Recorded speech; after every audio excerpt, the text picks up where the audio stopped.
grupo va a presentar hemograma y química sanguínea en grandes especies. El grupo está conformado por Isabela Moreno, Santiago Oviedo, Lice Áviles y quien les habla, Sofía Sánchez.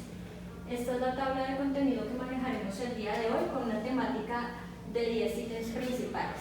Bueno, continuando con los componentes de la sangre es una sustancia líquida la cual ayuda con el transporte de oxígeno. Se compone de glóbulos rojos, glóbulos blancos y plaquetas. En el caso de los glóbulos blancos, tienen la capacidad de transportar la sangre oxigenada y eliminar el dióxido de carbono. Entre las características principales de los glóbulos rojos se compone de un citoesqueleto y de hemoglobina. El citoesqueleto es el cual le ayuda a dar la forma del glóbulo rojo, que tiene una característica de ser como un disco a nivel cóncavo.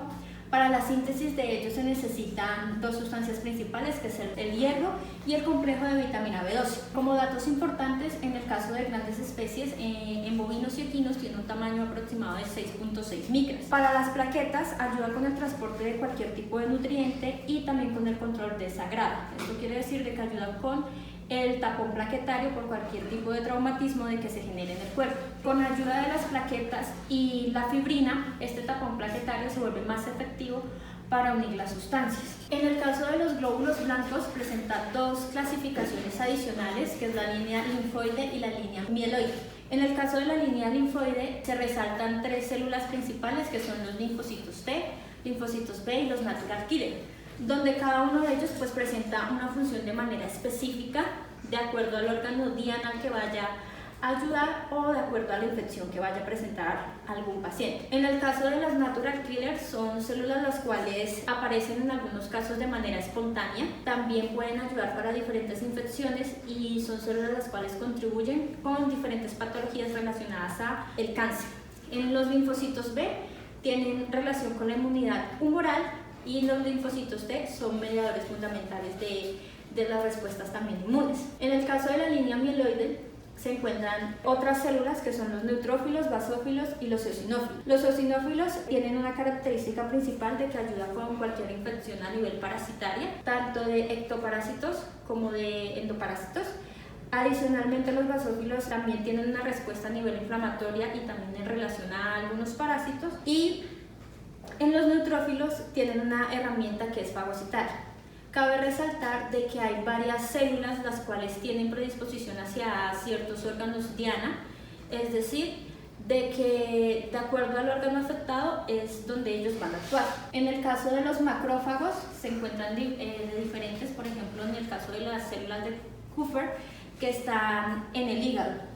Y las células dendríticas tienen un enlazamiento también con el sistema inmune innato que puede presentar el animal, o sea, lo que ya tiene adquirido por parte de la madre. Continuamos con el hemograma. El hemograma es una de las diferentes técnicas de laboratorio, la cual consiste de implementar y extraer muestras sanguíneas donde se tiene una valoración de las diferentes células a nivel de leucograma, plaquetograma y eritrograma. Para los valores están clasificados de acuerdo al laboratorio como tal. Se tienen valores de por sí, de referencia, valores estándar y también unos valores mínimos de acuerdo a las especies. Se realiza una valoración y a base de la valoración de cada uno de ellos se puede determinar diferentes patologías. Adicional a eso, es necesario en cada uno de los exámenes clínicos mencionar de que el hemograma es una de las pruebas más utilizadas por el hecho de que es un método fácil de ayudas diagnósticas y también presenta asimismo características más especializadas de acuerdo a las especies y de acuerdo a los resultados o a lo que se necesite.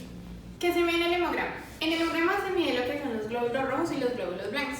En este caso, con los glóbulos rojos bajos tenemos que se presenta en el animal anemia. Ya puede ser regenerativa o arregenerativa. Ya con los glóbulos rojos altos, en el hemograma se presenta cuando el animal presenta deshidratación, y ya en los glóbulos blancos tenemos lo que son los neutrófilos, eosinófilos, linfocitos, monocitos, basófilos y también las llamadas plaquetas. Entonces, cuando se presentan los glóbulos blancos, también llamados leucocitos, se debe casi siempre a una infección presentada y también por estrés o algunas leucemias. Ya en los neutrófilos, estos se ven alterados cuando hay alguna infección bacteriana y pues eso tiene el nombre de neutrofil. Tanto en sus formas maduras como segmentados también se presentan en bandas. Ya en los eosinófilos o eosinofilia, esta se da por las infecciones parasitarias o por alergia. La eosinopenia en el hemograma pues presenta casos por estrés prolongado dentro de los animales.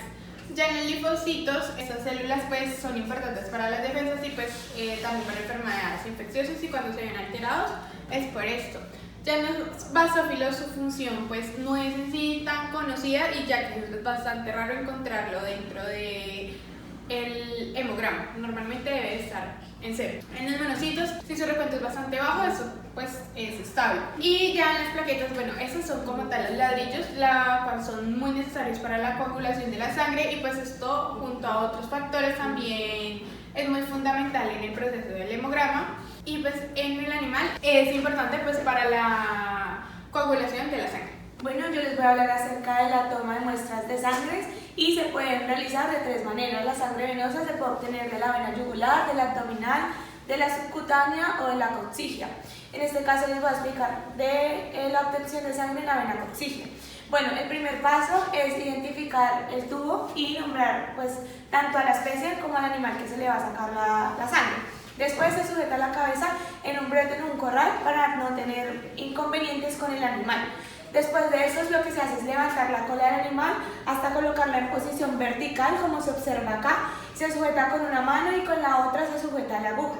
Después de esto, lo que se va a hacer es la desinfección con yodo providona al 10% y con alcohol al 70%, y lo que se va a hacer es esperar de 1 a 2 minutos. Posterior a esto, lo que se hace es desinfectar el tapón de goma con el mismo alcohol al 70%, y luego se inserta la aguja de forma craneal con la protuberancia ósea, como se observa en la imagen, del proceso laminar de la línea media. Siempre tratar de encontrar una línea media, ni la craneal ni la que ya va tirando mucho hacia la zona del ano del animal. Luego se estabiliza la funda y con la mano se coloca el pulgar, y con la otra en la parte inferior, como se observa acá, se introduce la aguja y la misma sangre va a fluir directamente al tubo sin hacer presión ni tampoco ejercer mucha fuerza para no poder lastimar al animal. Ya luego de esto, lo que se hace es mantener la funda estable y esperar a que se llene todo el tubo. Después de eso se retira el tubo, se sella, se retira la aguja,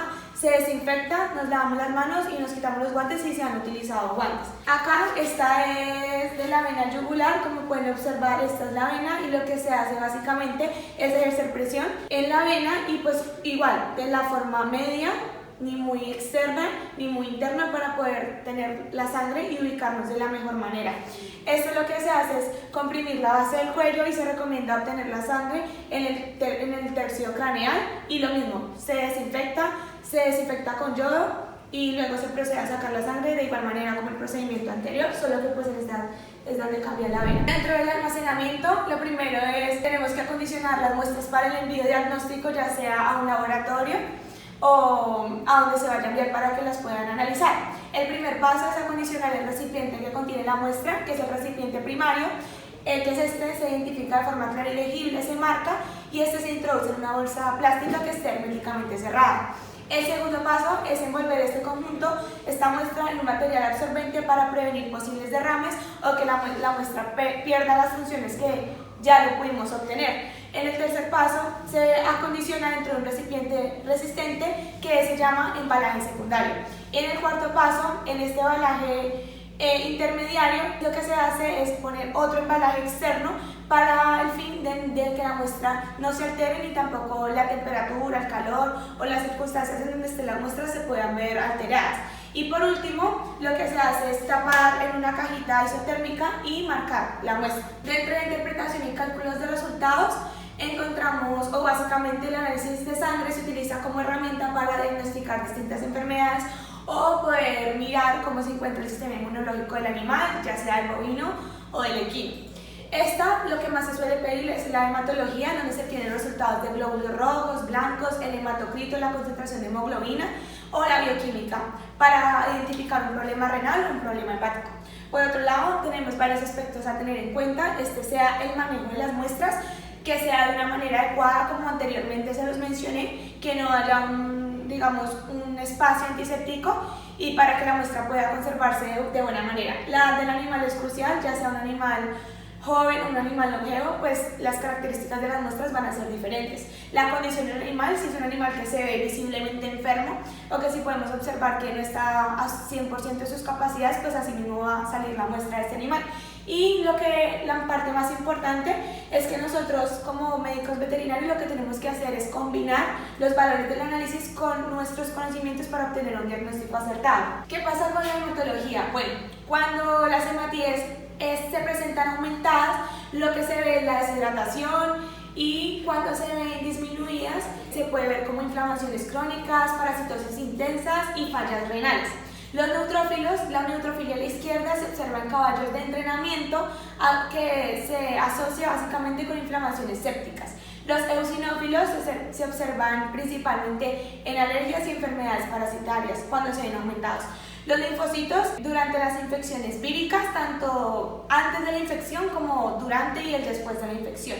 Los basófilos no son normalmente vistos, pero se suele acompañar de la eosinofilia cuando hay procesos alérgicos. Y los monocitos pues representan estadios inmaduros de los macrófagos y se ve incrementado cuando hay inflamaciones que ya son crónicas. El hematocrito, se encuentra en niveles altos si hay cólicos o deshidratación, y en niveles bajos cuando hay anemias, pérdidas importantes de sangre, y pues se presentan según la morfología en normocíticas normocrómicas, que hay cuando existe una enfermedad renal o hepática o infecciones crónicas, la microcítica hipocrómica, que se presenta cuando hay deficiencia de hierro, y úlceras gastrointestinales crónicas o parásitos gastrointestinales.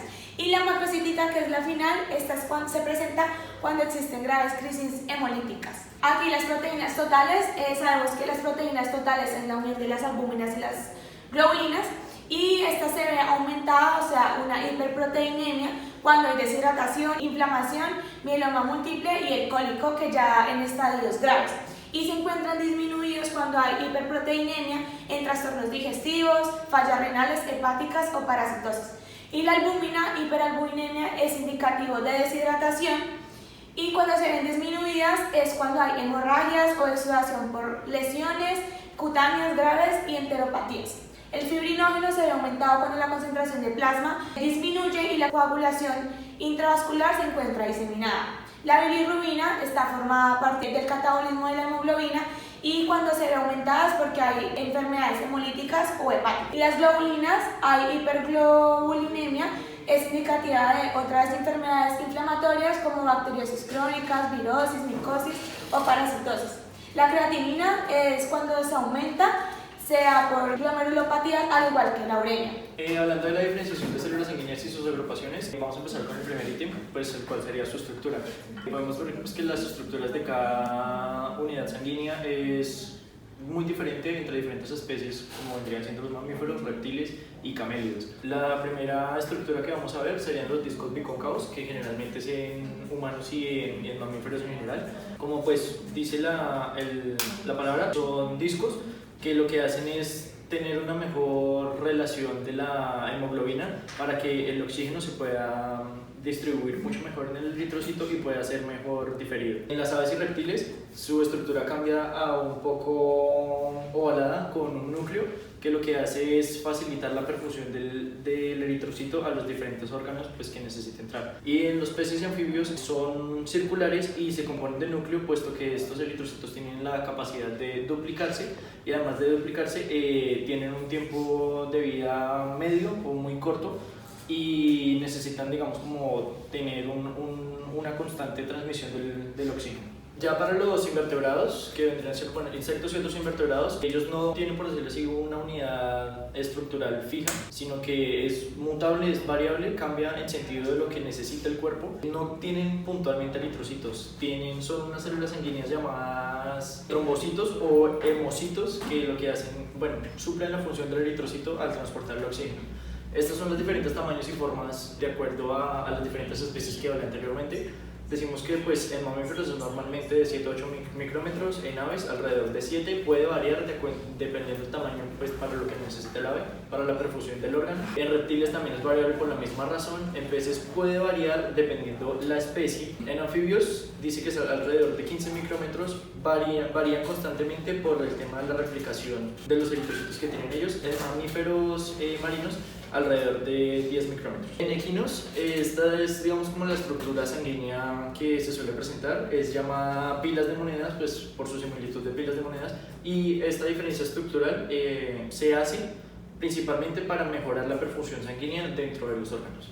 En este caso clínico tenemos un síndrome anémico de un caballo de carreras. Es un caballo de carreras de 4 años, pura sangre, inglés, con un historial de entrenamiento para competiciones de alto rendimiento. El propietario nos cuenta que este presentó una disminución en su rendimiento durante las últimas semanas y también presentaba lo que era letargo y la palidez en las mucosas, pero pues que no observó ningún síntoma notable como lo que es tos, secreción nasal o pérdida de apetito. En el examen físico, el caballo pues mostró palidez dentro de las mucosas y taquicardia, No se detectaron signos de dolor abdominal y tampoco dificultad respiratoria. En cuanto a la temperatura corporal, estaban dentro de los rangos normales y pues la palpación abdominal no se reveló ninguna normalidad significativa dentro de esto. Ya como pruebas diagnósticas, al animal se le realizó un cuadro hemático completo para así evaluar la causa de la palidez de este y pues su bajo rendimiento. Ya como los resultados del cuadro hemático, entonces tenemos lo que es la hemoglobina, el hematocrito y los glóbulos rojos se encuentran bajos y el volumen corpuscular medio se encuentra aumentado pero cerca a los rangos normales. En cuanto a la concentración de la hemoglobina corpuscular media, se encuentran los valores normales y los glóbulos rojos se encuentran también dentro de los normales y el recuento de plaquetas también está dentro del rango normal. Ya como conclusiones de esto, entonces tenemos que pues, el síndrome anémico pues, es una disminución significativa en la hemoglobina y en el hematocrito.